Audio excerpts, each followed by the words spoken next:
On va suivre ça avec attention évidemment, alors qu'on voit déjà un bel écart entre les deux premiers et le troisième. Jake Nichols sur une KTM, mais aussi la queue des KTM aux 5 premières positions, en 4 premières places. On retrouve une Honda.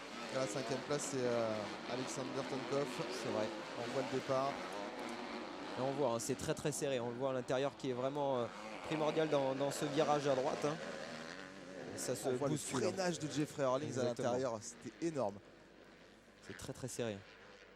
Il passe dans un trou de souris et puis ensuite il se retrouve vraiment idéalement placé.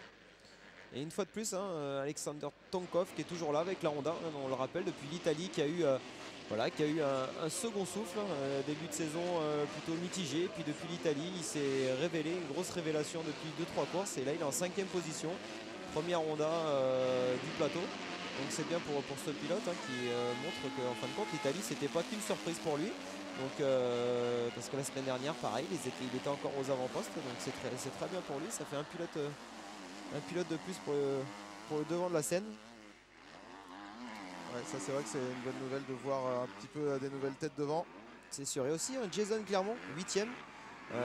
Jason qui est bien parti, hein, sur la Kawasaki Bud Racing. On sait bien, ça fait pas mal de Français dans les 10 premiers. Christophe Charlier en action ici.